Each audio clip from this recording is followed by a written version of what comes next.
Bueno, pues nada, muchísimas gracias a todos ustedes por asistir. Gracias también a la Asociación Espírita por haberme invitado y aceptar en su día el poder estar aquí hoy. Y el tema que vamos a tocar, sin duda alguna, es un tema que es potente, que va a ser muy fuerte entre comillas, ¿no?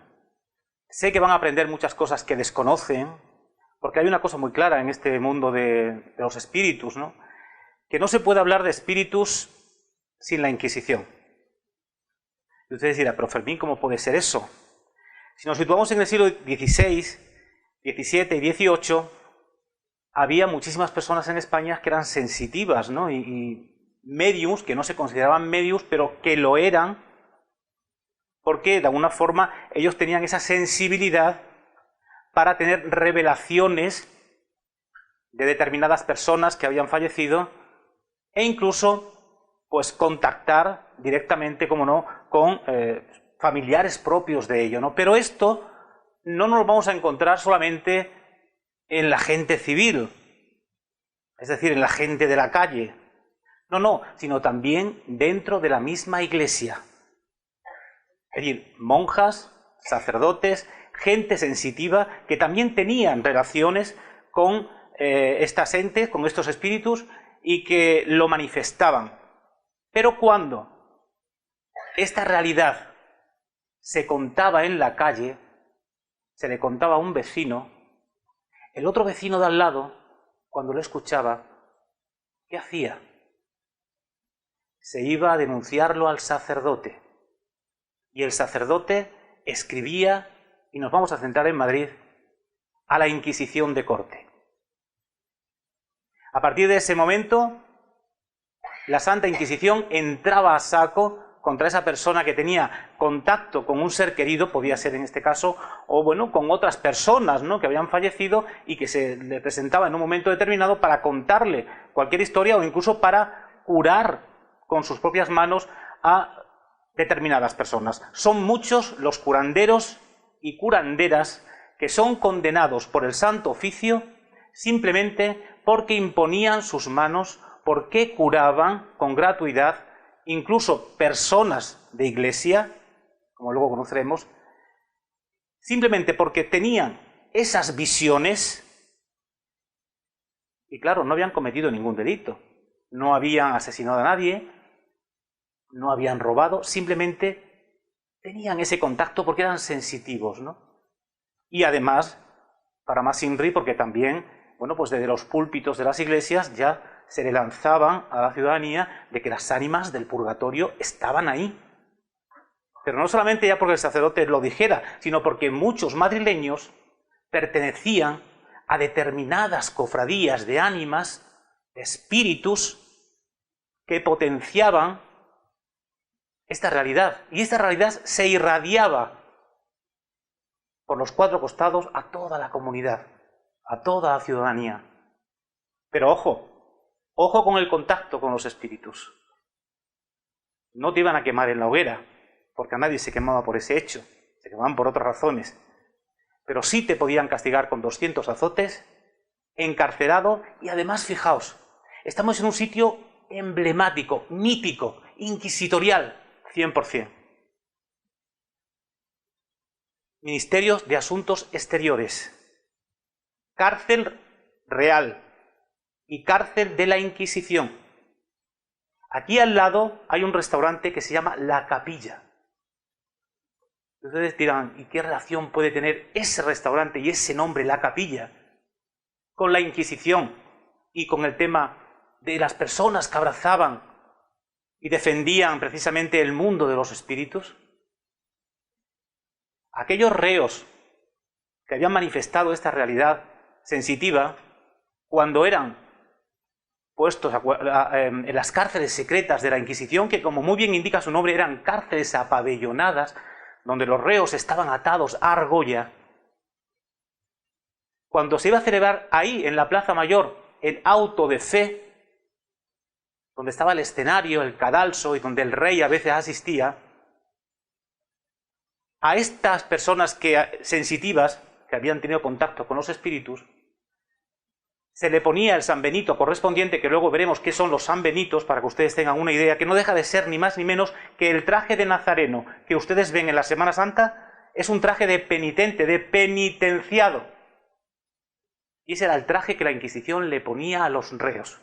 Y el día del auto de fe tenían que salir con su San Benito y su capirote, al que llamaban coroza, por las calles de Madrid para sufrir la humillación pública delante de toda la población, simplemente porque habían contactado con espíritus. Por lo tanto, no se puede olvidar que el mundo espiritual, el mundo de la sensibilidad de ciertas personas para con las almas, llámalas ánimas, como se decía en el siglo XVI, XVII, XVIII, o espíritus, como podemos llamar a partir prácticamente casi más seriamente, ¿no? Desde el siglo XIX en adelante, ya cuando la asociación espírita y con Kardec a la cabeza, pues se crean las asociaciones, etcétera, etcétera. Pero anteriormente ya había mucha gente que estaba trabajando, que tenía contacto con los espíritus porque sabían que estaban ahí. Y los documentos nos lo demuestran, están todos en el Archivo Histórico Nacional. Ahí hay una sección, y aquellas personas que están aquí, que hayan hecho historia, lo pueden saber. Hay una sección que se llama Inquisición, y ahí están todos los autos de fe que se hicieron en España. Desde la Inquisición de mi tierra, en Extremadura, que es la de Llerena, pasando por la de León, San Sebastián, Barcelona, etcétera, etcétera. Y ahí nos aparecen esos curanderos, esas curanderas con sus nombres y apellidos, o esas personas sensitivas que habían tenido contacto con difuntos y que tuvieron que sufrir en sus carnes el escarnio cruento del Santo Oficio. Pero antes de meternos en ese mundo apasionante que es de la Inquisición, vamos a hacer una pequeña introducción de cómo ya, desde tiempos inmemoriales, el hombre siempre ha necesitado de la espiritualidad, ¿no? de ese plano astral, de ese lugar donde deberían de estar y tenían que estar las almas. El ejemplo más claro lo tenemos, por ejemplo, dentro del mundo egipcio, donde bueno, pues la gente ya sabía que cuando uno moría, no moría porque sí, no. El cuerpo quedaba ahí, además se encargaban de embalsamarlo precisamente porque guardaban una relación muy estrecha con el tema del espíritu, ¿no? Y ya su Dios se encargaba en su momento, pasa la imagen si es tan amable, para que a través de la balanza, pesándole el corazón y la pluma, que era la clave para saber si realmente era un pecador o no era un pecador, si la pluma bajaba, no se equilibraba, esa persona no era apta para estar con su Dios, ¿no? Y por lo tanto podía ser devorado y destruido su corazón. Pero el que sí, cuando el corazón llegaba y quedaba equilibrado con la pluma, se demostraba de que esa persona pues, había sido una persona sensata que realmente se merecía el estar al lado del Dios de los egipcios, ¿no? También, como no, dentro de las religiones griegas, romanas, también tenemos todo el tema del Hades, el tema del famoso óvulo que le ponían, esa moneda que le ponían en la lengua a muchísimas personas que morían para pagar al barquero, ¿no? A Caronte, que era el que los iba a llevar de alguna forma hasta el Hades, ¿no? A ese lugar espiritual donde estaban los buenos, y luego también estaba pues el bajo astral, es decir, esa zona baja, subterránea, donde estaban aquellos que por su mala vida o porque no se habían comportado como tenían que comportarse, pues les era mucho más difícil el poder llegar hasta el mismo, ¿no? Por lo tanto, son muchas las culturas que desde tiempo inmemorial han creído en esos espíritus, en esa otra vida que está ahí, porque si no la vida realmente no tendría sentido, ¿no? Yo así también lo veo. Yo a veces me sorprendo por mí mismo porque dirá, Fermín, ¿y tú qué has hecho? Pues mirad, yo soy hijo de un carbonero, una persona que hace carbón vegetal en Extremadura, un agricultor. Yo simplemente estudié hasta octavo de EGB. Y no fui a la universidad, no hice ninguna carrera, no hice bachiller, y sin embargo aquí tenéis a un Fermín Mayorga con 9 libros a su espalda, con más de 100 conferencias a su espalda, trabajando para diferentes programas de radio, en programas de misterio, Cuarto Milenio, etcétera, etcétera. ¿Qué espíritu tengo yo que se ha adentrado dentro de mí para darme esta facilidad, para darme esta notoriedad y esta forma de comunicar? Por ejemplo, yo creo precisamente que tengo algún ser muy especial que me está de alguna forma encauzando mi vida hacia esos objetivos, ¿no? Por lo tanto, yo soy el primero que apoyo directamente todo este mundo de los espíritus, ¿no? Porque yo me considero que soy una persona que estoy siendo llevada por alguien Que dice, no, tú vales para esto y tienes que seguir por ahí a pesar de que no hayas ido a la universidad. Desde luego, la cultura no es patrimonio de la universidad ni es un coto privado de unos cuantos. Es decir, cualquier persona que quiera se puede acercar hasta ella y ella siempre te va a abrir los brazos, y una prueba de ello es mi persona como tal y esa fe que también tengo yo como no en el mundo espiritual y en la ayuda que me pueden estar dando. Pasa la imagen. Aquí tenemos otra imagen también, bueno, de Caronte, de lo que hemos estado hablando de estas religiones romanas y griegas, y nos encontramos directamente con, bueno, pues la famosa moneda, el óvalo que le ponían a las personas dentro de esas dos religiones, y pasando ya a este extremo nos metemos de lleno con el cristianismo. Llega el cristianismo, lo que siempre hemos visto en muchísimas iglesias de España, los cuadros de ánimas, esas llamas ahí, donde se nos dice que las personas están purgándose. Hoy en día ya hasta la misma iglesia descarta todo este tema del purgatorio como tal. El mismo Papa hace unos años así lo ha acreditado, que no es como hasta ahora nos han hecho creer que era el purgatorio, pero mantenemos la idea, yo al menos así, de que ese plano astral, ese otro mundo está ahí, y ahí están nuestros seres queridos y otras muchas personas esperando precisamente a veces que le invoquemos para ayudarnos, ¿no? Pero fijaos, pasa la copia, eso es el infierno, de alguna forma, ¿no? Ese temor que siempre se nos ha metido del infierno, pues mira, no nos vamos a quemar, ¿qué quiere que os diga? Esto de que el infierno es así, que pues mira, por dónde están cayendo precisamente todo ese tipo de ideas, y no por nosotros, por los civiles, sino por los propios papas. En este caso, los últimos papas que hemos tenido, como puede ser el Benedicto XVI o el actual Papa Francisco. Pasa. Pero sin embargo, fijaos,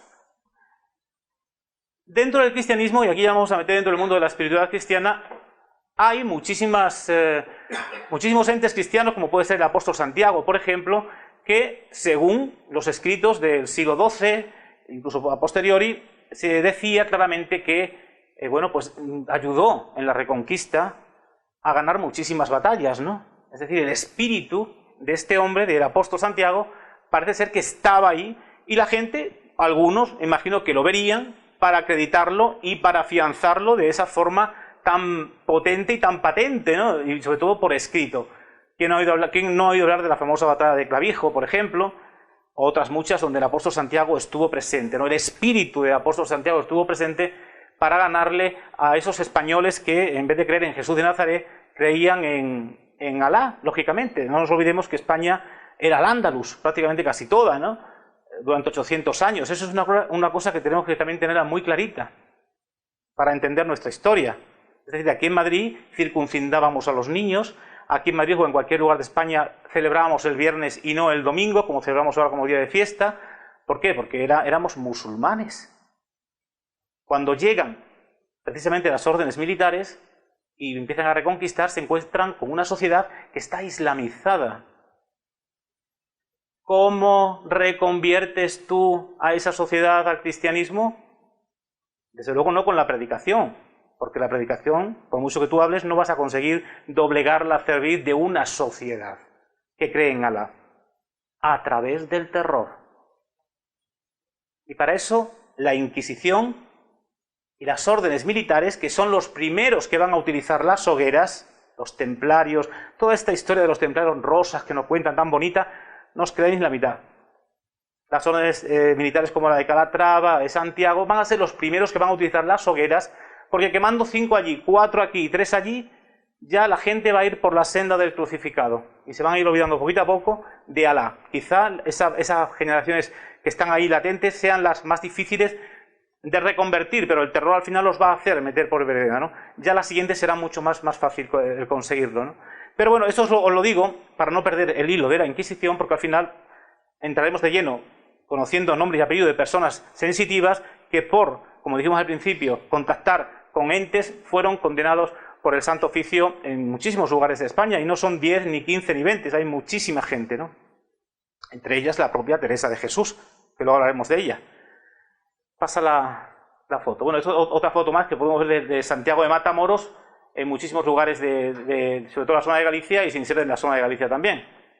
Pasa. Esta es Santa Teresa de Jesús, que precisamente este año, bueno, pues se celebran los 500 años, ¿no?, de la santa, y que fue una visionaria en potencia.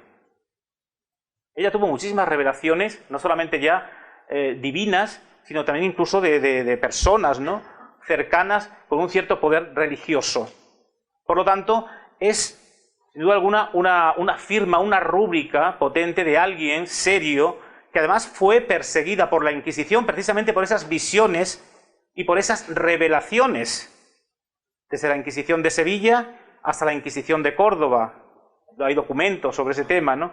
¿Y por qué? Porque la asociaban con la secta de los alumbrados, un grupo espiritual del siglo XVI que precisamente se caracterizaba por tener muy claro el tema de la espiritualidad del más allá y de esa vida latente, ¿no?, que estaba en esa otra dimensión.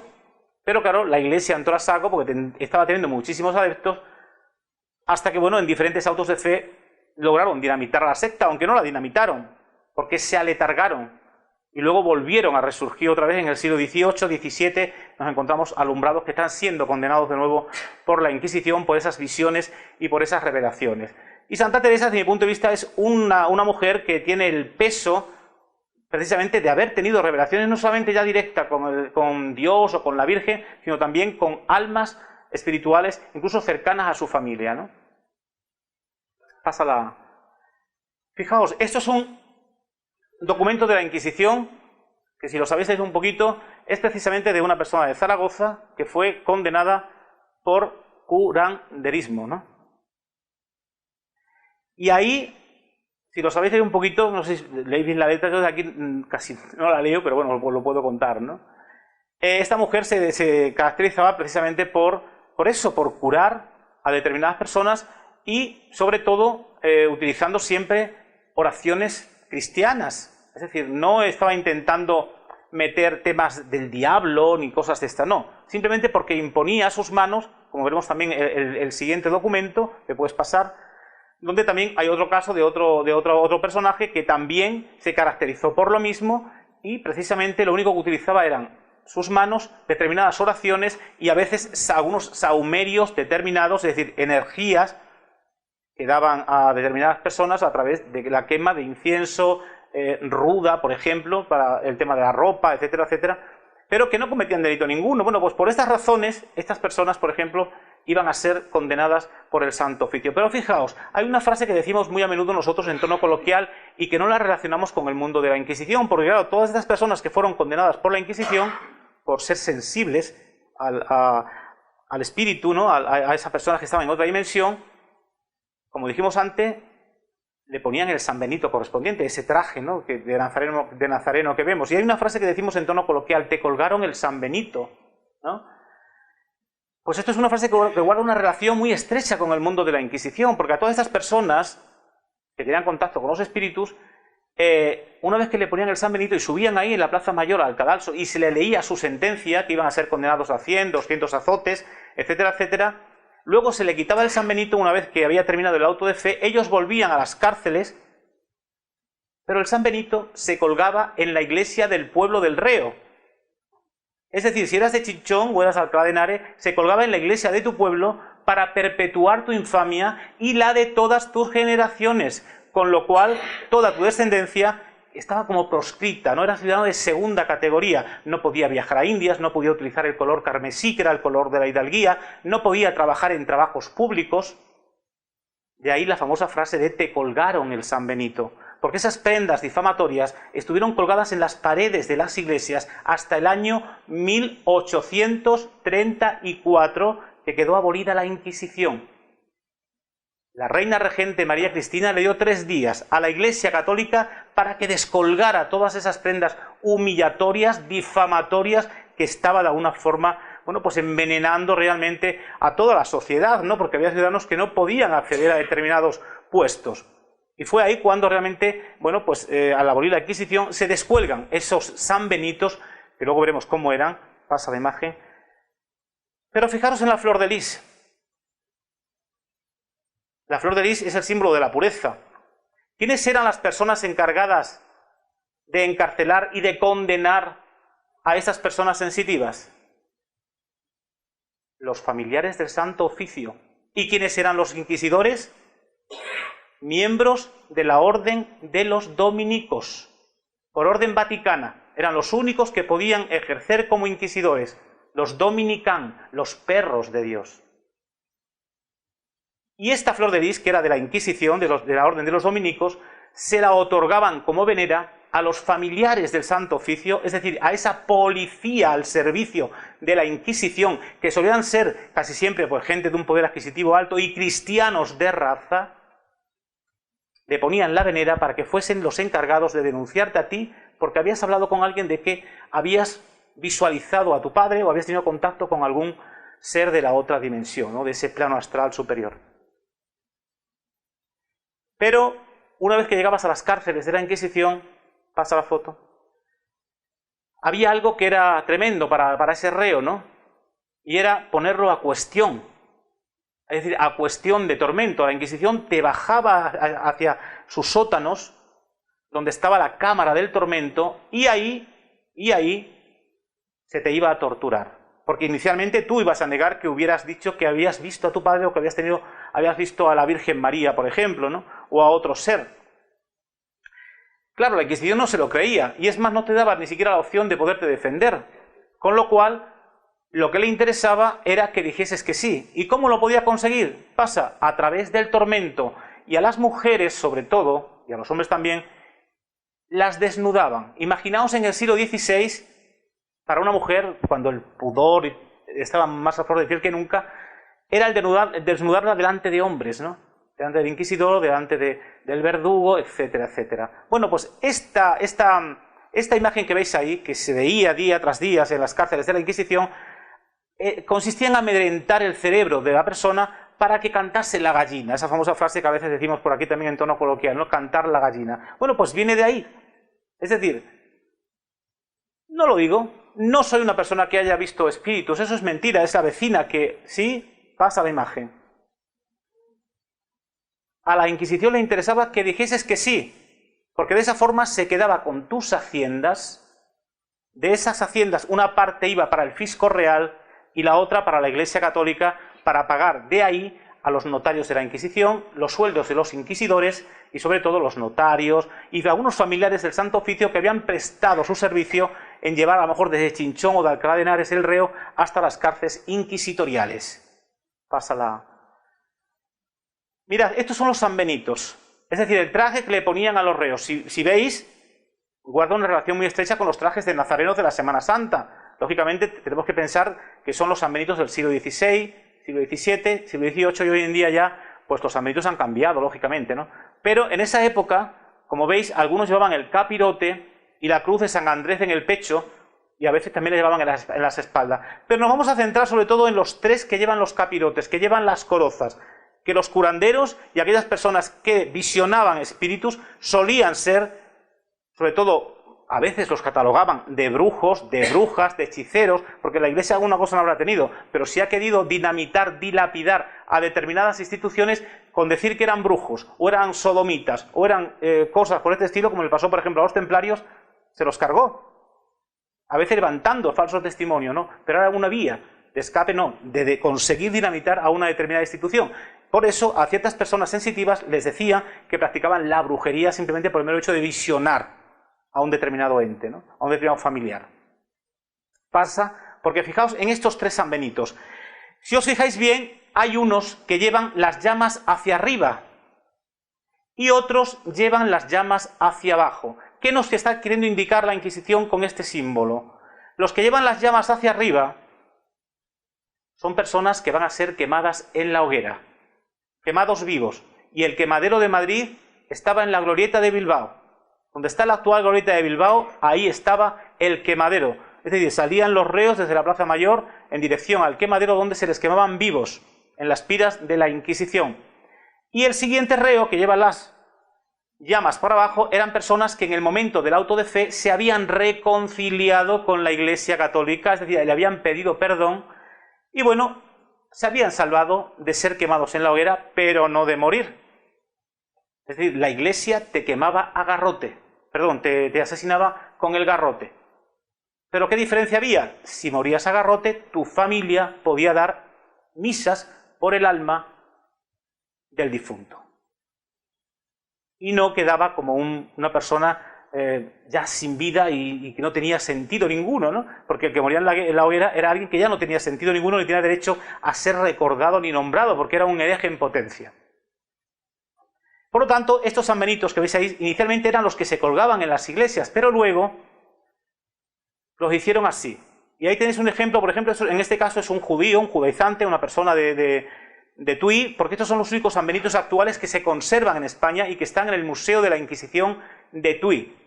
Eran ya de forma, como veis, cuadricular y se ponían en las paredes de las iglesias, siempre con el terror de la cabeza del Bafomé ahí puesto, y el nombre del reo, la herejía que había cometido, etcétera, etcétera. Y dice relajado. Relajado equivale a ser quemado en la hoguera.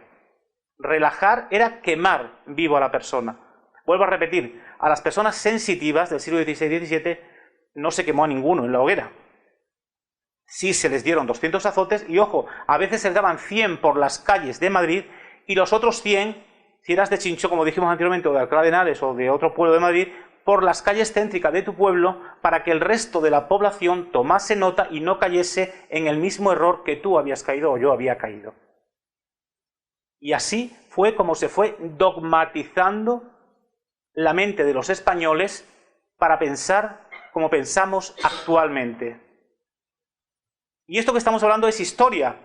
Por eso a veces digo que no hay que rasgarse las vestiduras por escuchar la historia. La historia no es enemiga de nadie, es cultura.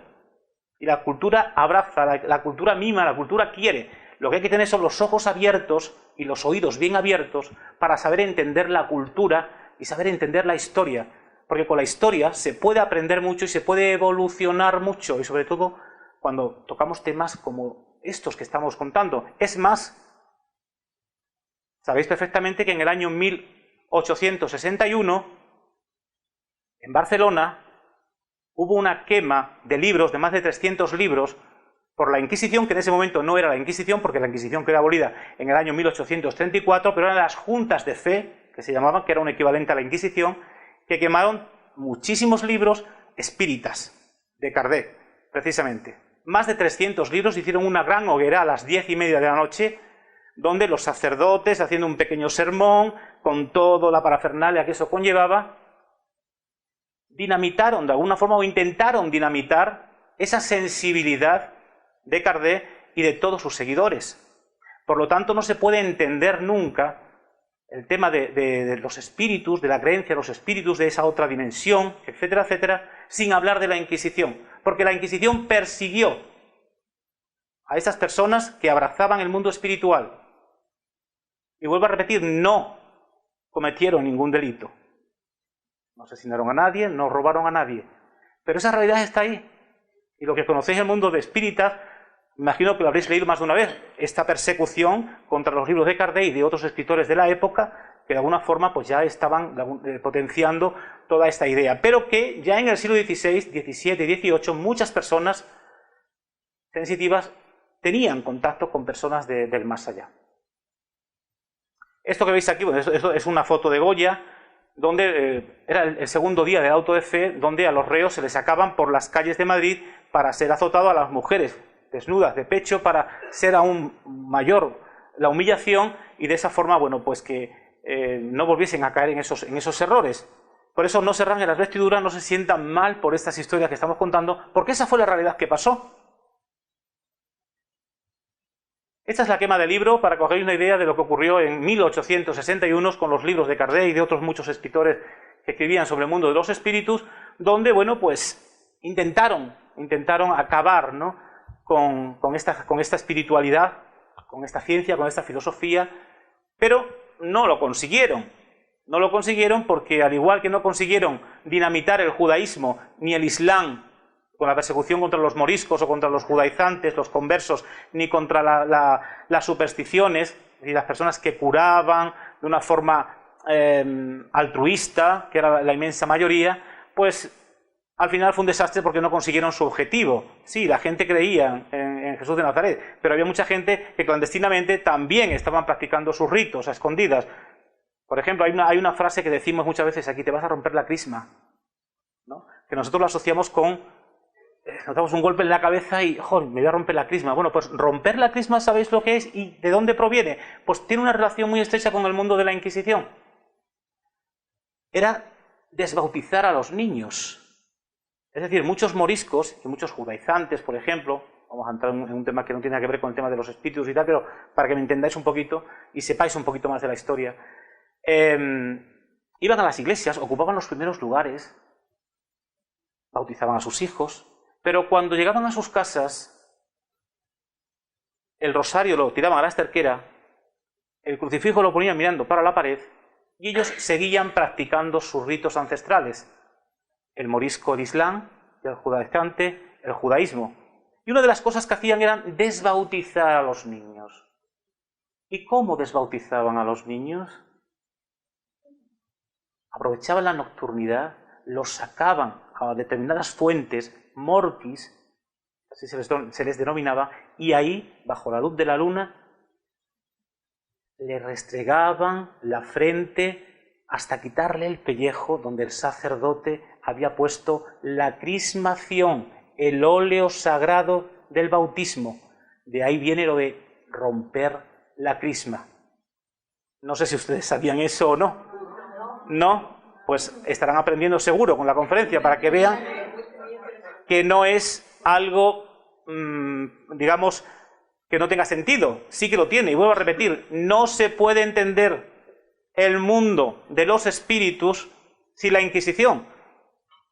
Porque luego llegamos a la época en que ya la Inquisición estaba abolida, pero aún fíjate, después, en 1861, se atreven incluso con Kardec, intentándole quemar todos sus libros, ¿no? y de otras personas que habían escrito sobre la materia. Por lo tanto, esa realidad está ahí, pero fijaos además, pasa la imagen, vamos a seguir descubriendo más temas que sin duda alguna a muchos de ustedes les va a apasionar, y estoy completamente seguro que sí, y que van a aprender mucho de ello. Fíjense en este cuadro de Goya. ¿Qué ven ustedes ahí? Parece una procesión, ¿no? Aparentemente. Bueno, pues verán que hay picaos, estos que se pican las espaldas. Verán que más adelante hay empalaos, los famosos empalados de la Vera, por ejemplo en Cáceres, etcétera, etcétera. Mirad, esas personas que veis haciendo ese tipo de ritualística, de penitencias, no la estaban haciendo porque estuvieran ofreciendo a la Virgen eso a cambio de que un familiar mío se me curara, por ejemplo, ¿no? No. A la gente precisamente que abrazaba el mundo de los espíritus, y también a los moriscos y judaizantes, y que habían sido condenados por la Inquisición, les obligaban a desarrollar penitencias espirituales. Y las penitencias espirituales eran estas, es decir, la Inquisición obligaba a los reos a tener que salir en días de fiesta mayor, Jueves Santo y Viernes Santo, delante de las imágenes para demostrar que se estaban convirtiendo al cristianismo y que la Inquisición estaba haciendo perfectamente bien su trabajo en las cárceles secretas, en su feudo, en su palacio. ¿Pero qué ocurre? Cuando estas imágenes y esta realidad que se vivía en España empieza a salpicar la imagen de la Iglesia Católica, porque los luteranos desde Alemania y otros grupos están dando caña a la Iglesia Católica por todo lo que está ocurriendo en España con la ciudadanía, por pensar de forma diferente, empiezan a hacer pagano algunos de estas penitencias. Por ejemplo, los empalaos, que hoy vemos que Goya, que vivió muchísimos autos de fe y fue perseguido por la Inquisición precisamente por sus grabados, nos queda esto como un legado, ¿no?, para que entendamos la historia de España. Y hoy los empalaos, los que si hay algún extremeño aquí, que sé que hay más de uno, en la Vera o en Jerez de los Caballeros, ya no van en las procesiones. Es decir, la Iglesia los expulsó, porque eso ya salpicaba la imagen de la Iglesia Católica. Y hoy los empalaos sí salen un Jueves Santo, pero sale de una casa particular. ¿Por qué? Porque en su día eso salpicaba la imagen de la Iglesia Católica, porque sabían que estas personas, que aparentemente parecían nazarenos, eran penitentes, eran penitenciados de la Inquisición. Por eso cuando ustedes ahora en Semana Santa vean pasear por Madrid a toda esta gente con los capirotes y con el trajecito, no lo vean como algo, bueno, hoy sí lo podemos entender así, ¿no? Pero recuerden de dónde viene y por qué se hacía eso. Pasa la imagen. Aquí veis una foto de los empalaos. en la zona de la Vera, que hoy, como dijimos anteriormente, se hace de una forma ya pagana y no cristiana, y que la Iglesia ni lo reconoce siquiera, ¿no? Ahí vemos otra imagen también de Palaos, pasa. Pero fijaos en esta imagen. Y ahora os voy a hacer una pregunta, a ver qué me contestáis. ¿Qué relación puede tener el toro embolado y los toros enmaromados también con la Inquisición?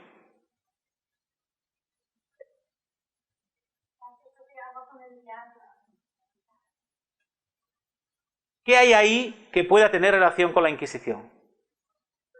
El fuego, muy bien.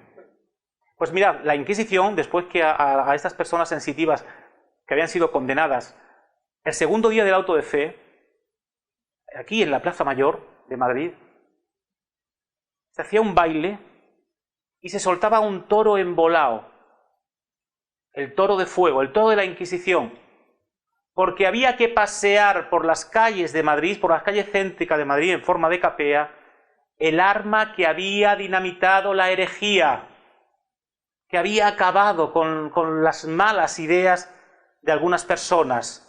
¿Y cuál arma era? El fuego, que los había quemado en la glorieta de Bilbao, vivos. Y había que pasearlo. ¿Y qué mejor que pasearlo en las astas de un toro que simbolizaba la fuerza, que simbolizaba el poderío, ¿no? y que estaba tan intrínsecamente ligado al mundo español, al mundo de España? Por lo tanto, vuelvo a repetir, esto se aprende, claro que se aprende, pero no nos olvidemos que todo va relacionado con el tema inicial de los espíritus. Recordad que iniciábamos hablando de personas, curanderos, hemos visto algunos ejemplos ahí de personas de los documentos de la Inquisición que por abrazar el curanderismo, por curar con sus manos, porque quizás un espíritu le estaba potenciando, y eran personas que no habían estudiado, eran labradores, eran gente de zapatero, etcétera, etcétera, pero alguien tenían dentro de sí que les hacía que curasen a otras personas, ¿no? Algún médico, no sé, alguien. Pase la foto. Esa es una foto de lo que sería el quemadero. Pasa. Pon. Bueno, pues acábalo. Y mira, hay un Word también ahí que pone espíritus, donde vamos a conocer algunos casos precisamente de personas que fueron condenadas por la Inquisición precisamente por esto, ¿no? Por ver espíritus, por ver ánimas. Ellos decían ánimas, en el siglo XVI, XVII, XVIII no se llamaban espíritus, sino eran almas o ánimas. Y como tales, bueno, pues mirad, podéis ir leyendo tranquilamente, son documentos sacados del Archivo Histórico Nacional, de la Inquisición, donde, como veis, esta mujer es una extremeña, visionaria total, de Fregenal de la Sierra. Bueno, pues fue condenada por la Inquisición simplemente porque había tenido contacto con el más allá, y sus hijos, precisamente, que ya habían muerto, pues los vieron, la vieron a ella y hablaron incluso hasta con ella, ¿no? Eso te viene en los documentos de la Inquisición, y esta mujer va a ser condenada con 200 azotes, 100, como dijimos, en este caso sería en Llerena, en Extremadura, y otros 100 por Fregenal de la Sierra, para que sirviese de ejemplo al resto. Sube, ¿puedes subir? Este es otro extremeño, este decía que veía a las ánimas andar a veces por las calles, ¿no? Las ánimas del purgatorio, porque la gente es lo que se le metía en la mente en esos momentos, el purgatorio, las ánimas del purgatorio, y como tal hablaban desde ese nivel, ¿no? Desde el nivel de ánima, de espíritus que estaban en el purgatorio, pero que esta persona era sensitiva y como tal decía que los visualizaba, que los veía andando incluso por las calles de su pueblo, pues a veces buscando a determinadas personas, incluso pidiendo ayudas, ¿no? A veces para que le dieran determinadas misas por el alma, para sacarlos del purgatorio, porque era la idea que en ese momento pues la gente tenía aceptada como tal. Y el caso de Blas Rodríguez es ese, ¿no? El de ser un visionario de ánimas, pero en este caso por las calles de su pueblo, que veía las ánimas del purgatorio y que los sábados salían a requiem con velas en las manos, y aconsejó a una de las dichas mujeres diese un vestido a un pobre, porque con aquel mismo vestido se abrigaba el ánima de su marido, y le persuadía que no llorase, porque eso le daba pena a su marido, y que sus lágrimas apagarían la lumbre de la vela que llevaba. El proceso es mucho más amplio, lógicamente, ¿no? Pero ahí tenemos un poco la referencia de estas personas sensitivas de la época que por esta razón pues tuvieron que sufrir ese escarnio cruento que hemos dicho del Santo Oficio. El otro caso es Isabel González, es una mujer también de Fregenal de la Sierra, alias La Titila. Esta es potente, un caso potentísimo de visionaria, que además, bueno, llegó incluso a curar hasta sacerdotes con sus propias manos, ¿no? Pero la denunciaron y al final pues también tuvo que pagar con el castigo que la Inquisición imponía a las personas que cometían este tipo de, entre comillas, delitos para la Iglesia Católica, lógicamente, ¿no?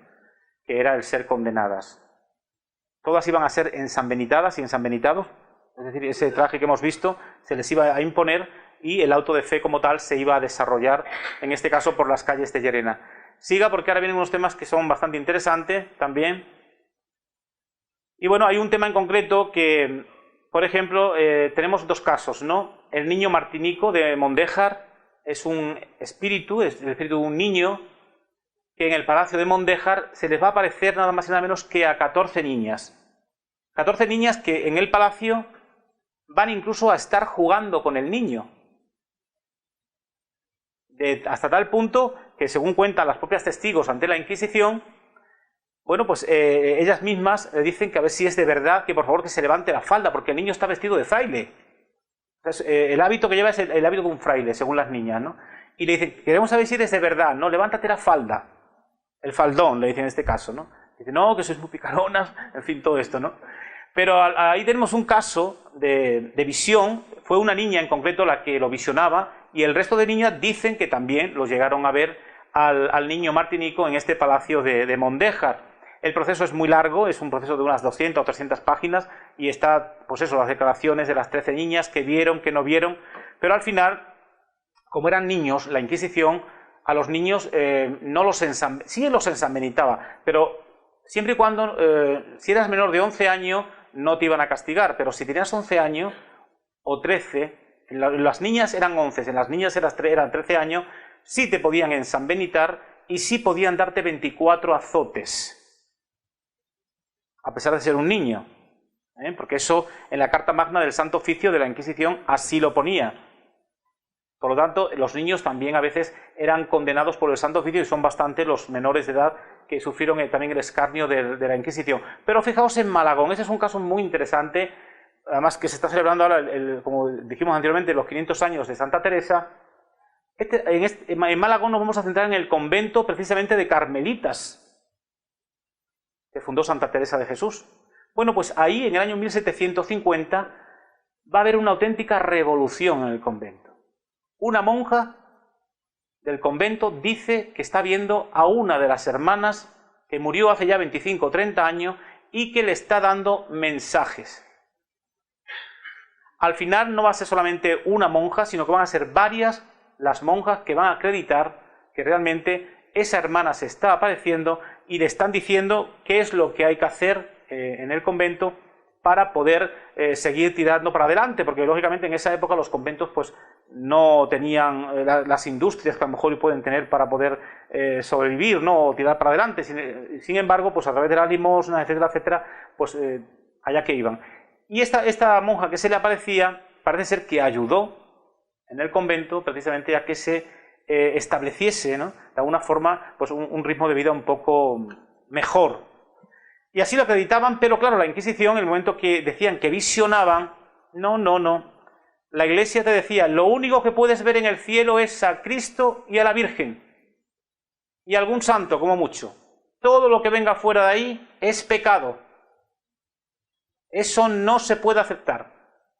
De ahí que rápidamente entrasen a saco incluso con las religiosas. Pero claro, la Iglesia tenía una doble vara de medir. Mientras que a ti, hombre civil, te condenaba en la hoguera, te azotaba, te colgaba el San Benito en la iglesia de tu pueblo, te humillaba públicamente por las calles y te hacía subir a un cadalso, aquí en la Plaza Mayor, a los suyos, a los sacerdotes, a las monjas, y fueron muchísimos los que fueron condenados por la Iglesia Católica, precisamente, bueno, por la Inquisición, precisamente por enfrentarse a veces directamente contra la Inquisición, porque decían, y claramente, que no se estaban ciñendo al Evangelio, ¿no?, con esa forma de actuar.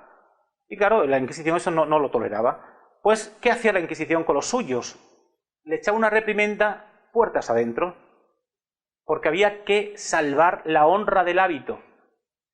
Y no se podía dar un escándalo público pues, de la orden de los carmelitas, o de la orden de los franciscanos, o de la orden de los agustinos. Por lo tanto, lo mejor era una buena reprimenda, puertas adentro, y ahí quedaba todo. Pero fijaos la diferencia con la persona civil. Bueno, pues esta realidad, que creo que ha sido potente y contundente, es la que os quería transmitir en esta conferencia. También quiero dejar el espacio para todos ustedes, si les ha quedado alguna duda sobre el tema, pues para que pregunten y precisamente, bueno, pues yo le pueda contestar sobre aquella pregunta que me hagan, que creo que seguramente tendrán alguna que otra duda y, oye, si se la puedo resolver, pues yo encantado. Yo tengo una pregunta. Todo el rato se ha estado hablando de que se supone que en aquel tiempo todo esto era negativo para la sociedad, para la iglesia y demás. ¿Se dio en algún momento el caso contrario? ¿Dentro de la sociedad? A nivel personal o a nivel de grupos de personas muy clandestinos, ¿no? Pero no, porque como dijimos anteriormente, lo único que se podía visionar era a Dios, a la Virgen y los santos. Todo lo que venía fuera de ahí no se podía ni siquiera tener organizativamente, porque la Inquisición duró hasta 1834 y no dejaba que este tipo de ideas fraguara, y mucho menos que tuviera consenso, ¿no? Por lo tanto, lo mejor era partirla por la espina dorsal y que no se desarrollase el tema del espiritismo como tal, ¿no? Que en los libros espíritas hay un montón de ellos que se habla de entes que han estado en los tiempos de la Inquisición y no era tan suave para muchos de ellos como simplemente una reprimenda, verdaderas torturas, destrozamientos, claro. Muertes en la cárcel después de mucho hambre, de mucho frío. Y sabéis, que eso no lo he contado, ¿sabíais lo que le ocurría a las personas que morían en las cárceles secretas de la Inquisición y algunas personas que abrazaban el mundo de los espíritus o que tenían contactos con familiares, etcétera? El cadáver no se lo entregaban a la familia. La Inquisición tenía un cementerio particular donde enterraban estos cuerpos. Y el día del auto de fe, que se celebraba, como dijimos, aquí en la Plaza Mayor, desenterraban el cadáver, estuviese como estuviese, lo montaban sobre un asno, le hacían un pelele, un muñeco de cartón, al que le iban a poner el San Benito y la coroza, con un letrero en el pecho con el nombre y apellido del reo y la herejía que había cometido. Ese pelele iría al lado del asno, del burro que llevaba los huesos del difunto. Entraba en la Plaza Mayor, subía el pelele al cadalso, al escenario, se le leía la sentencia, se le quitaba el San Benito, se colgaría en la iglesia del difunto, pero como no le dio tiempo a reconciliarse con la Iglesia Católica porque había muerto en las cárceles de la Inquisición bajo tortura o por una determinada enfermedad que cogió allí, iba a ir el pelele y los huesos del difunto con los reos vivos hasta la glorieta de Bilbao, donde estaba el quemadero, y los huesos del difunto se iban a lanzar a la hoguera, porque era un impenitente. Como os dijimos, el San Benito se le quitaba el muñeco, pero también iba a ir el muñeco. De ahí que en muchísimos pueblos de España, donde veáis esa quema de muñecos, de peleles, que vemos todavía hoy en día en muchísimas localidades españolas, las propias fallas, etcétera, etcétera, viene de la época inquisitorial, porque en el siglo XV, XVI, XVII se obligaba precisamente, también en día de fiesta mayor, a esa quema de peleles. Y además, si os fijáis en estas fiestas que se hacen en muchos pueblos, a los peleles se los humilla, se los veja, se les pega, se los destruye y al final se terminan quemando. Y son muchísimos, en Extremadura hay muchísimos pueblos que todavía siguen quemando el peropalo, por ejemplo, ¿no? Siguen quemando los peleles. Y viene de ahí, porque había que mantener viva la mala fama de esa persona. Y qué mejor que la quema del muñeco que representaba a ese hombre que había muerto en las cárceles de la Inquisición. También se lo hacían a los fugitivos, porque muchos huían a Portugal de la Inquisición, y como no habían vuelto, la Inquisición también le hacía un pelele de cartón que representaba a ese muerto en vida. Hay una frase que decimos, joder, pareces un muerto en vida. Los muertos en vida eran estas personas que huían de la Inquisición a Portugal, que como no habían venido a la llamada de la Inquisición, ya estaban muertos para la Inquisición. Les hacía un pelele que les representaba, se le ponía su capirote y su coroza, el letrerito con el nombre, y el pelele se lanzaba a la hoguera. Pero eso sí, el San Benito se colgaba en la iglesia del pueblo del fugitivo. Y aquel que lo viese tenía que denunciarlo, porque si no te podían a ti también condenar por fautor de hereje, por ser cómplice. Mira, lo que has dicho sí que lo he observado yo, lo de los empalados, que mi hija vive en el Losal y eso lo he visto bastante, que lo que sí me ha chocado, que sabes que se arrodillan delante de una cruz. Entonces, yo digo, qué raro que no pasan ni por la iglesia, ni hacen la reverencia en la iglesia. Claro, por lo que hemos dicho, porque la iglesia lo hizo pagano. Claro, y ahora me Inicialmente, como el cuadro de Goya nos lo dice claramente, sí. Inicialmente iban en las procesiones. Pero luego, como eso salpicaba la imagen de la Iglesia Católica, había que hacerlo pagano. Claro, ellos salen de cada casa de donde viven. De las casas, ya no salen de las iglesias ni en procesiones. Cada lo que van ellos, y va cada uno por una calle, según van, cuando se encuentran ellos se saludan, y saludan a la cruz que claro, se y además, los que vivís el tema de los empalados sabéis que hay una persona que la acompaña con un farolillo, ¿no? Sí. Claro, sí, eso viene del siglo XVI y XVII, que no había luces en las calles y había que ir alumbrando al reo, pero sin embargo esa persona va cubierta, además, va tapada. Sí, además llueva o no llueva van... Claro, ¿y por qué se tapan? Porque era una vergüenza acompañar a un hereje. Y si te veían acompañar al hereje, aunque fuese un familiar, esa humillación te la podían decir al día siguiente. Pero ¿cómo tienes la vergüenza de acompañar a un hereje? Ya, pero ahora ya más orientador, porque yo me chocaba a mí, digo, qué raro que no pasan nunca por la iglesia, ni hay una cruz de piedra como la hay por todo el pueblo, por donde van. Y me chocaba a mí eso siempre, pero claro, como no lo sabes... Pues para que vean que de estas conferencias aprenden, a ver si... También se llega de padre a hijo, ¿verdad? Sí, totalmente, claro. Se llega eso de padre a hijo. Sí, claro que sí. Fermín, me ha sorprendido cuando has mencionado varias veces que esto es historia, parece historia pasada, pero yo creo que todavía está vigente. Es cierto que han cambiado las formas porque con los derechos humanos pues esas burradas no se pueden hacer, pero yo creo haber leído que la Inquisición realmente no desapareció, sino que quedó amparada, bueno, se constituyó en el Vaticano una, no sé cómo se llama, es algo de la, sí, de la doctrina de la fe, sí. Que además dirigía Ratzinger antes justo de ser Papa, y que yo creo que todo esto la Iglesia no lo ha cambiado mucho, sí las formas, pero también me sorprendió, por ejemplo, hace un par de años creo que hubo un espectáculo en la plaza del Vaticano de un exorcismo. Quiero que sigue ahí el tema. Hombre, tú piensas y... Lo que pasa es que yo soy muy claro a la hora de hablar, ¿eh? Yo sí que no me muerdo la lengua de estos temas, porque creo que la historia no engaña a nadie, sino que se aprende con ella. La Iglesia Católica hoy en día sigue... No, es que la Iglesia Católica hoy en día sigue utilizando una Inquisición completamente diferente, no te queman en la hoguera, pero sí a veces utiliza sus medios de comunicación, por ejemplo, para saetear, humillar públicamente a aquellas personas que no piensan como ellos.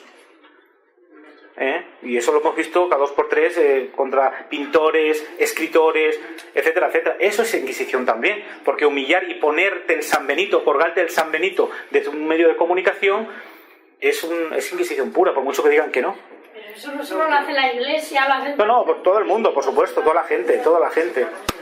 Hay algunos curas que les tapan. Dime una cosa, Fermín, tú que estás en todo este tema, ¿es cierto que en la Iglesia se practica el espiritismo normalmente? Hombre, debería de alguna forma practicar. Sí, claro, es que hay una razón de peso también para ello. Ellos creen en el Espíritu Santo desde el inicio. El espíritu es un espíritu. No es un dibujo, no es una paloma que pintemos ahí. El más allá, ellos siempre han potenciado la idea de las ánimas del purgatorio que están ahí. Entonces, ¿por qué? Bueno, ellos lo visten como ánimas del purgatorio.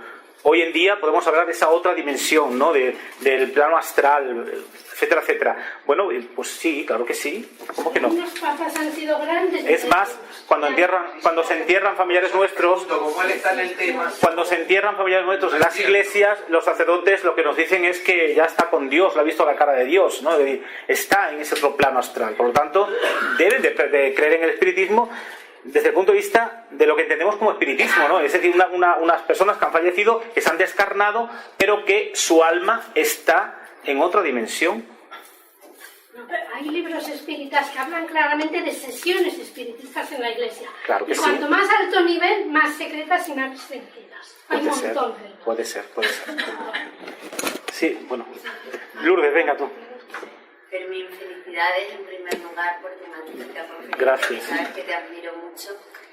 Y lo que quería preguntar es que creo recordar que en alguna ocasión me has comentado que aunque la Inquisición vaya siempre asociada a la Iglesia Católica, creo que has estudiado que en otras religiones ha habido tribunales parecidos. Sí, sí.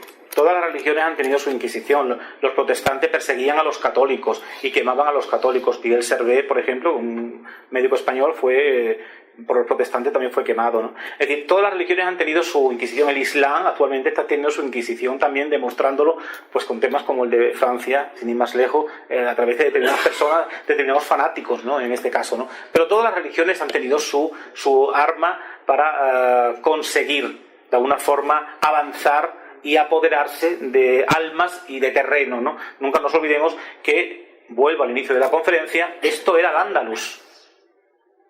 ¿Cómo se consiguió doblegar la cerviz de los españoles para creer en Jesús de Nazaret? A través de las órdenes militares, a través de la reconquista. Pero claro, cambiar esa mentalidad del Islam no se convierte la gente de la noche a la mañana, a través del terror, a través de la Inquisición, a través de la quema en hoguera de las personas, y a través de ese tipo de movimientos se dogmatizó y se llegó al ser humano, al hombre y a la mujer, por la senda del crucificado. Pero yo no entiendo por qué la Iglesia Católica veía como un peligro el espiritismo, porque vale, los musulmanes vale que fueran contra ellos porque querían catolizar a los españoles, pero porque para ellos el espíritu tenía que estar purgándose en el purgatorio y no podía salir de ahí. Los únicos que podían sacarlo del purgatorio, como vemos en muchísimas fotos e imágenes, eran los ángeles. ¿Me entiende? Que también eran espíritus de alguna forma. Y la Iglesia, en torno al mundo de las ánimas del purgatorio, tenía un negocio muy interesante, que eran las misas. Es decir, dame 100 misas por el alma de tu madre, que seguramente que dentro de un año sube al cielo con Dios. Es decir, había mucho engaño por parte de mucha iglesia contra la incultura establecida en la población. Se aprovechaban de esa incultura y de esas personas. Pero se aprovechaban. Hombre, y tanto. Bueno, y se aprovechan. En las sesiones espíritas y en los libros espíritas, un montón de veces... Vamos a dar también opciones a otras personas que si no, no... Aparecen muchos puntos doctrinales que van radicalmente contra lo que enseña la Iglesia. Entonces, como se les desenmascara en reuniones privadas, si eso se hace público, se le rompe el poder. A ver. Sí, el negocio. Luego a Zuzorita. El negocio. Dígame usted. Sí, mire, señor Propín, quizás sea la pregunta más que tenga que ver con el modo espiritual. No sé si es pertinente que se la pregunte, quizás la podría contestar Juan Miguel. Pero en vista de la época totalmente terrorífica que significó la Inquisición durante más de 3 siglos, sabiendo las consecuencias que esas supuestas comunicaciones con el otro lado iban a traer a esas personas, entonces mi pregunta es, ¿cómo el espíritu o los espíritus se comunicaban con sus seres más queridos sabiendo el riesgo, y no riesgo, lo que iba a traer, las consecuencias que iba a traer esa comunicación? El espíritu no se ciñe tanto a las ideas. Pero sí tiene que saber porque la situación que está... Es que precisamente una de las mayores tragedias del ser humano y del hombre, nunca se olvide esto, es el mundo de los ideales. Porque a través del mundo de los ideales han venido todas las guerras. Yo a usted le miro por encima del hombro porque piensa diferente a mí, porque es de otra religión. Es decir, la mayor tragedia del ser humano es el mundo de los ideales, porque todo aquel ideal que rompe la convivencia de un pueblo no se puede seguir. Y el que lo sigue es que es un auténtico analfabeto, que no ha evolucionado. Entonces el mundo espiritual no tiene nada que ver con eso. Es otra dimensión. Sí. Los ideales son terrícolas, están aquí.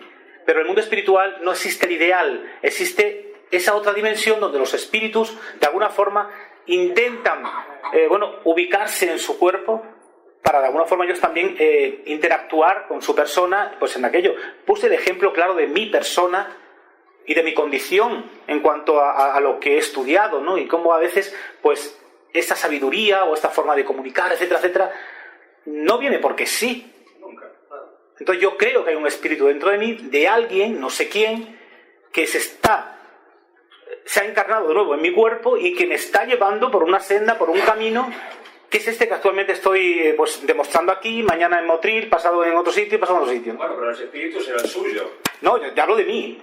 Hablo de mí personalmente, y a mí me vale para mi vida y para mi creencia, ¿no? Luego cada cual, oye, que se agarra al ideal que considere, ¿no? Pero yo soy de los que pienso que los ideales terrícolas que rompen la convivencia del ser humano, sean políticos, sean religiosos, no son buenos. Porque el ser humano por sí solo, si tú estás en un desierto y yo paso al lado y te veo, el ser humano por genética natural tiende a unirse y no a separarse. El que los separa son los ideales. Absolutamente. La ignorancia. Esa es la realidad. Seguirse en la ignorancia es una prueba seguirse un ideal es una prueba de ignorancia porque es por definición excluyente. Totalmente. Zorita, luego tu paso, pero Zorita, lleva un rato.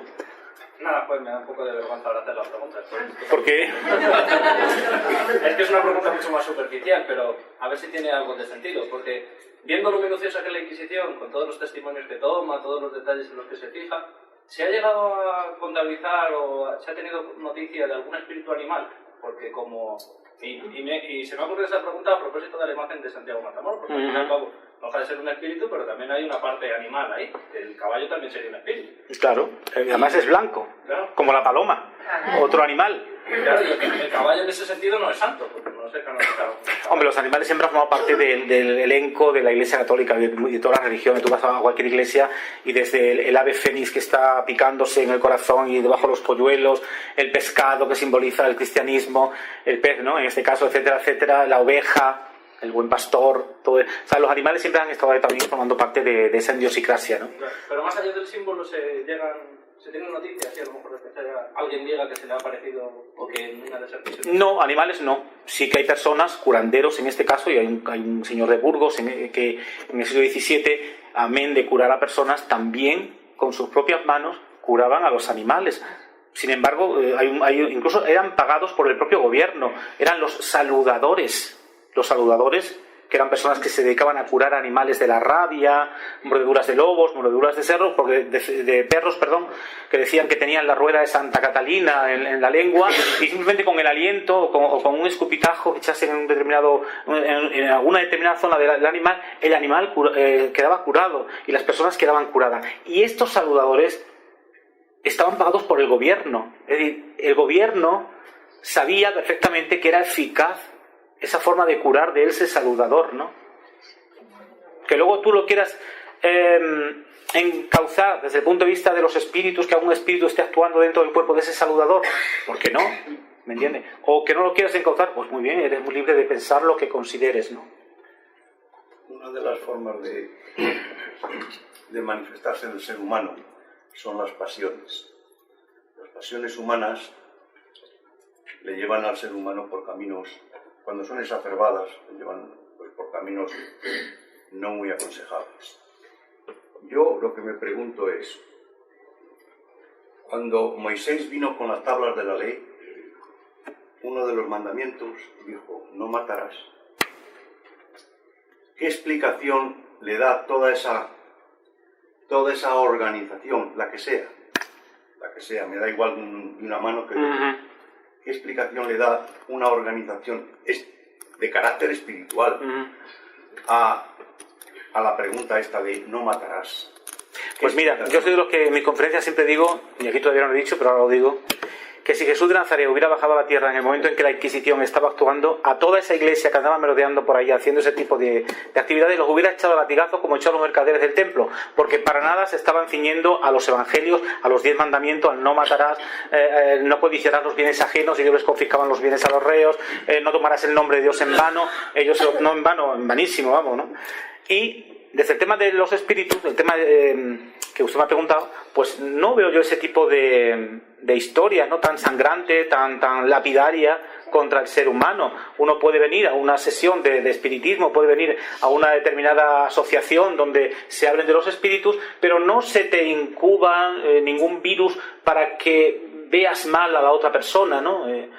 No existe ese ideal, como podemos entenderlo desde el punto de vista terrícola, porque es un ideal espiritual, no es un ideal terrícola, ¿no? De ahí que a lo mejor pues, no tenga la misma... Sí, pero unas personas que se las considera inteligentes y que en teoría tenían que saber los mandatos de la ley de Dios, ¿cómo son tan osados de transgredir esas normas? Pues porque no creen realmente en lo que predican. Es decir, son hombres que han sido paridos por el mismo sitio que le han parido a usted y a mí, con los mismos dolores. No son gente venida de un país extraterrestre.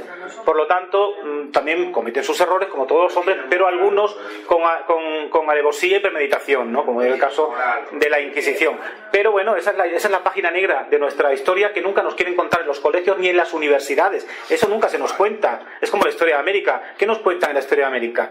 Que conquistamos América, pero nos cuentan la parte bonita, no nos cuentan la parte negativa que hicimos allí, ¿no? Y allí no fuimos a enseñar a bailar sevillanas a los indios. Allí nos cargamos. Hitler, al lado de los españoles, es un santo.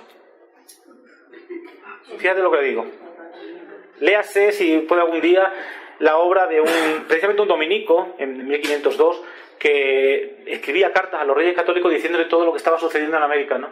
Porque claro, pasó lo mismo que pasó aquí con los españoles que creían en Alá. Allí dinamitamos una cultura, la cultura inca, la cultura azteca, para imponer otra religión. Eso no se consigue de la noche a la mañana. Allí masacramos. En Cuba se quedaron unas 700 personas, no se quedaron más. En República Dominicana, no es el nombre de este dominico tan famoso, el escritor este. Exactamente, Bartolomé de las Casas. En República Dominicana quedaron 12 personas. ¿Por qué hay tanto negro en República Dominicana? Porque tuvieron que repoblar el país de esclavos traídos de las colonias portuguesas y de españolas de Guinea Ecuatorial, Angola, Mozambique, etcétera, etcétera, ¿no? Lo que pasa es que eso no se nos cuenta. Nos cuenta que es Pizarro, el extremeño, tal. Pues mire, hay un extremeño que se llama, precisamente es de Mérida, siempre nos acordamos del famoso empalador de Rumanía, el Black Tepes ¿no? No hace falta esa Rumanía. Aquí en España tenemos empaladores que eran tan sanguinarios o más que el Black Tepes. En Mérida hay un extremeño, un tal García de apellido. En mi blog que se llama Mayorga Inquisición. Tengo dos blogs, uno es Mayorga Inquisición y otro es Arcano y Misterioso. Ahí viene la historia de este extremeño. Este empalaba en Venezuela 500 y 600 indios para meter el terror al resto de la población, porque al visualizar eso la gente salía corriendo, se metían en la selva. Pero claro, el indio en la selva podía derrotar al español con las cerbatanas, el español no podía. Pues ¿sabéis lo que tenían los españolitos? Una jauría de más de 40.000 lebreles que además se alimentaban con carne de indios. Salir a perrear era salir a cazar indios para alimentar a esos canes, a esos perros. Y los perros se metían en la selva para sacar fuera a los indios. Esto Bartolomé de las Casas lo cuenta en sus crónicas. Lo que pasa es que han sido vetadas, han sido censuradas porque no interesaba. Porque es la página negra de los españoles. Igual que la Inquisición, pues también es una página negra de la Iglesia Católica, en este caso, y de todos aquellos que de alguna forma la apoyaban. ¿Y cómo se puede decir que son tan inteligentes? Porque, según decía Jesús, por sus hechos les conoceréis. La evolución del ser humano está en función de sus comportamientos. Totalmente, es la base. Porque si usted quiere catalogar a un individuo, solamente tienes que ver cómo funciona, cómo hace. Entonces puedes decir, ese individuo no está apenas nada evolucionado o tiene cierta evolución. Mira, ha habido épocas donde el hombre a veces, y la propia familia obligaba al varón a meterse cura o a la hija a meterse monja porque era pedigrí, era caché para la familia, aunque no quisieran entrar en el convento, pero eso le daba un cierto pedigrí, un cierto caché. Y mucha gente se metía, pero no convencida ni siquiera de ese ideal, ¿no? Pero eso revestía a la familia, le daba un cierto poderío, ¿no? Y bueno, pues mucha gente se metía, pero no convencida realmente de lo que era, ¿no? Y eso estaba prácticamente casi obligada todas las familias de España a tener un miembro, en el siglo XV, XVI, dentro de un convento. Bueno, eso ya digo todo. Sí, sí. ¿Alguna otra pregunta? Sí. Perdón. La página que ha dicho para poner. Ahora decimos al final. Pero tanto la iglesia ha salido que hace como un par de años se está preparando sacerdotes, incluso aquí en Madrid, para exorcismos. O sea, hay una forma que se están contradeciendo. Totalmente. A lo que todo le hicieron en la Inquisición. Totalmente, estoy de acuerdo. Y otra cosa, que siempre se ha dicho que en Roma, en el Vaticano, está el bien, pero también dicen que está el mal. Que ahí hay donde se contempla. Donde está el hombre siempre lleva intrínsecamente en su genética el bien y el mal. No, pero que dicen que también otra cosa es que lo sepamos satánicos ahí, también gente que adora al diablo. Sí, no, por supuesto. Está bien y el mal. Perdón, di. que también lo que tiene que ver respecto a lo de por qué había persecuciones a gente y tal, con la hegemonía de lo espiritual en ellos, ¿no? Y mantener el poder y el control sobre ellos. Por eso ellos a lo mejor sí pueden y se contradicen cuando son personas que no pertenecen a esa jerarquía. Entonces, por mantener esa hegemonía, ¿no? Digamos, también. Nunca nos olvidemos del poder. Claro. Estos grupos, muchas veces, los que buscan es el poder. ¿Y el poder cómo se consigue? Dilapidando a muchísima gente y imponiendo y quedándose, como en este caso, con las haciendas, ¿no? Porque todos estos bienes que vemos por ahí de la Iglesia Católica, tantos casas, tal, pues es lo que se le ha quitado, se le ha confiscado a los judaizantes españoles, a los moriscos españoles, a las personas sensitivas que abrazaban el mundo de los espíritus, o a otras muchas personas como las que decían o catalogaban de brujas, que no eran brujas, eran curanderos y curanderas, como hoy en día podemos ver personas que tienen ese cierto poder para ello, ¿no? Entonces le confiscaban sus bienes, le quitaban sus casas, se los precintaban. De hecho, hay muchos pueblos por ahí, si vais, que cuando os encontréis en las jambas de las puertas una cruz puesta, que las hay en muchísimos pueblos, sobre todo en estas jambas que son de granito, ese es el símbolo de la Inquisición, esa cruz. Eso te está indicando que esa casa en su día fue de un judaizante, de un morisco o de un hereje de la Inquisición y que fue confiscada. Era el precinto que la Inquisición le ponía a esas casas de los judaizantes. Si va, por ejemplo, a Hervás, que es un pueblo de Cáceres donde hay un barrio judío precioso, veréis que está en muchísimas casas puestas esas cruces. O allí donde haya un barrio judío, o sin ser barrio judío, ¿no? Yo hace poco estuve por Zamora dando una conferencia en Alcañices y me pasé por el pueblo y me encontré muchas cruces de estas en diferentes casas, ¿no? Sobre todo en la zona céntrica, y eran casas de judaizantes que habían sido confiscadas por la Inquisición. Y luego que tiene que ver con la persecución a los cátaros también, ¿no? Bueno, sí, claro, ahí se inicia la Inquisición contra que por cierto los cátaros era una comunidad que abrazaba el mundo de los espíritus con una potencia bastante fuerte. Ellos sí que tenían contacto con los espíritus, ¿no? Pasa que también tenían muchísimos seguidores y la Iglesia, todo aquello que le hacía sombra, pues bueno, a por ellos iba, ¿no? Eran horizontales, que no eran... Claro, claro.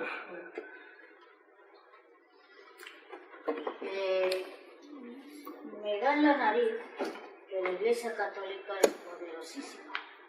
Es quizá una de las religiones más poderosas que hay, no solo en la Tierra, sino en el universo.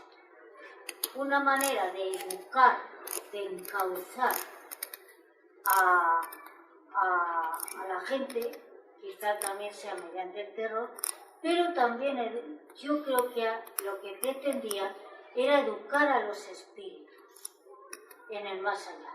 Es decir, vosotros sí, por esta carretera no salgáis y nos va a durar los siglos que nos duren. En contraposición a la adoración y a los poderes que se da a los fallecidos en otras religiones, que para mí, por ejemplo, entre mayas, Japón, los sintoístas, que les hacen un altar, que adoran al muerto porque el muerto te puede mandar alguna negatividad y ese año las cosechas y tal. En ese sentido, yo creo que en contraposición ha ido encauzando a los fallecidos para que no se aparezcan, para que no tengan poder sobre el vivo, y yo creo que es una manera, aunque sea utilizando la violencia, de no solo educar al vivo, sino también al muerto. Yo creo que no estoy de acuerdo, sobre todo con la parte espiritual, ¿no? Es decir, cuando uno se desencarna y se ha dado cuenta de lo que ha vivido, piense y póngase en la piel de todas las personas que fueron condenadas por la Inquisición. Y aquí en España fueron bastantes, ¿eh? No fueron 5.000, ni 10.000, ni 20.000, fueron muchos más, ¿no? Y con aquellos que fueron expulsados. Por ejemplo, los judíos, en 492, los moriscos españoles, porque cuando hablamos de judíos o de moriscos no estamos hablando de gente venida de Israel o de gente venida de Marruecos. No, es que España era islámica y aquí había judíos desde hace 2000 años, ¿me entiendes? Eran españoles, nacidos y criados.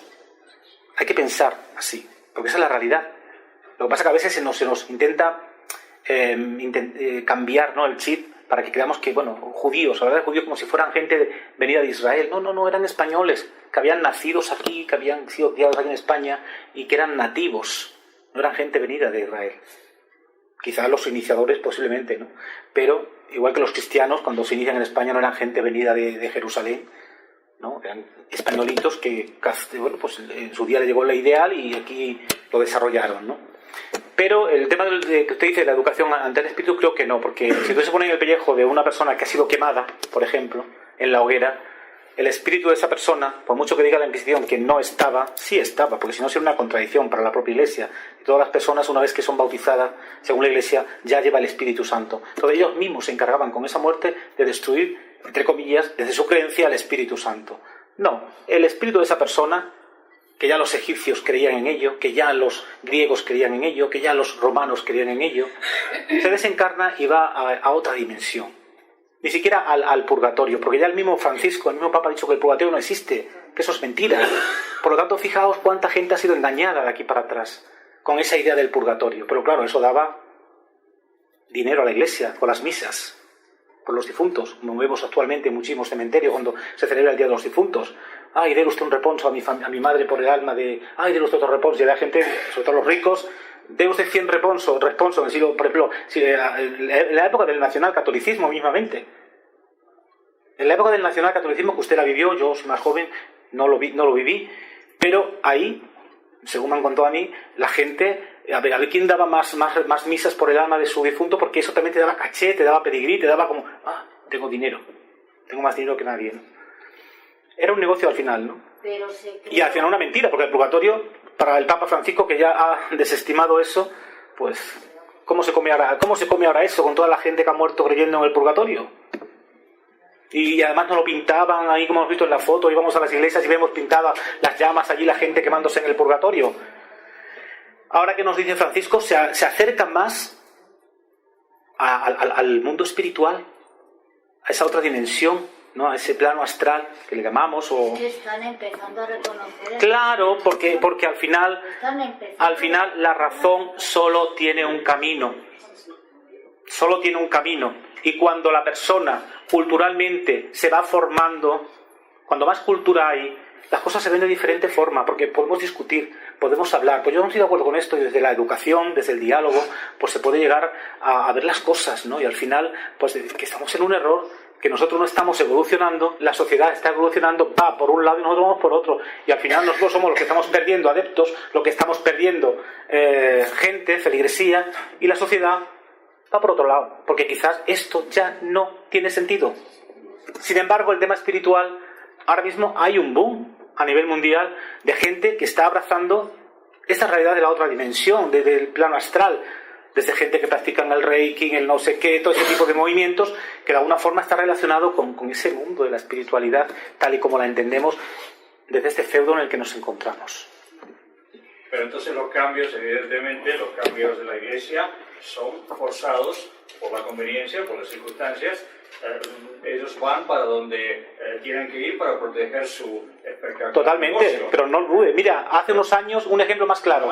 El ejemplo más claro, hace como 5 o 6 años, en las iglesias nos educaron desde pequeñito a decir: Padre nuestro que estás en los cielos, perdónanos nuestras deudas. Ese Padre Nuestro lo han cambiado hace 5 o 6 años y ahora es perdona nuestras ofensas. Y ofensas no es un sinónimo de deuda. ¿Por qué? ¿Qué hay ahí detrás? ¿Qué interés hay por cambiar eso? Piense. No, yo ya lo sé. ¿Quiero preguntar algo? Perdón, quiero irse al abanico. Yo quería comentar algo, bueno, no sé si ya sería el campo de antropología más bien, pero lo que he dicho hace un momento, a mí me gustaría que se pudiera hablar de religión, pero nos han enseñado que es de mala educación cuando estamos con personas, incluso aunque sean amigos, hablar de temas delicados como la religión. Pues no es un tema delicado. Me pregunto si es un sabiéndolo. De esos tiempos, pues sí, claro, es que es eso. Mira, una de las cosas que que podemos ver hoy en día en muchísimas iglesias, si usted, por ejemplo, quiere saber quién era un descendiente de moriscos o quién era un descendiente de judío, hoy, en la época actual, métase en una iglesia. Y todas aquellas personas que sean muy comprometidas dentro del mundo de las parroquias, estos que están y que vienen de generación en generación, porque mis padres me lo transmitieron, porque mi padre pertenece a esta cofradía, porque no sé qué, vienen y desarrollan ese tipo de movimiento porque el San Benito que estaba colgado en la iglesia de su pueblo y que estaba humillando a esa familia, les obligaba de alguna forma a tener que estar en los primeros lugares intentando dar a demostrar que se habían convertido al cristianismo. Y eso se transmitía de generación en generación. De ahí que esos comprometidos que vemos hoy en día en muchísimas parroquias, ellos no lo saben, porque desconocen esta realidad, ¿no? Pero de ahí viene y de ahí proviene todo eso, claro, que forma una cultura. Lo que pasa es que, claro, si no sabemos ni entendemos de Inquisición, pues es muy difícil que lo podamos captar, por ejemplo, ¿no? Pero ahí tenemos un caso de cómo a veces la gente, pues, dice, vale, yo sé mucho de cristianismo, por ejemplo, pero mira, por dónde también se puede decir de dónde procedes. Y sin embargo, eso no se habla en coloquios de amigos, ni se habla, como bien decía, de religiones. ¿Y por qué no? Si eso no es ningún delito. No estamos bajo el nacionalcatolicismo, donde se nos cerraba la boca a muchísimos españoles porque pensaban de forma diferente, que era otra forma más de Inquisición. Pero es que lo que usted está hablando no se puede demostrar. Habría que pensar en la reencarnación. Porque claro, si usted dice que esta gente comprometida con la Iglesia es porque tuvieron... El tema del San Benito, desde 1834 para adelante. ¿Es porque se han reencarnado? No, no tiene que ver la reencarnación con eso. No. A ver, ¿cómo que no? No tiene nada que ver la reencarnación. Estamos hablando como dice esta señora, son las diferentes generaciones que por el miedo al qué dirán, porque en el siglo XIX, XVIII, si usted o yo habíamos tenido algún descendiente que había sido quemado en la hoguera o había sido un hereje y el San Benito lo estaba acusando permanentemente y reñía yo con usted, lo primero que me echaban en cara, pero si tú desciendes de un hereje, si tú desciendes de brujas, si tú desciendes de judío, si eres un perro judío, estas frases que decimos a veces por ahí y que tienen esas connotaciones de odio por ese tipo de historias. Es para limpiar su imagen. Nada más. Y de ahí proviene lo que pasa, claro, no toda la gente tiene que ser así, ¿no? Pero mucha de la gente que ocupan esos primeros lugares vienen de ahí. La Iglesia también encubre mucho a algunos curas que tienen mal. Bueno, eso ya lo hemos visto hace tiempo en Granada, la calle liada. Hay más de 20 sacerdotes que van a ser condenados por pederastia. Bueno, pero eso ya, cada cual...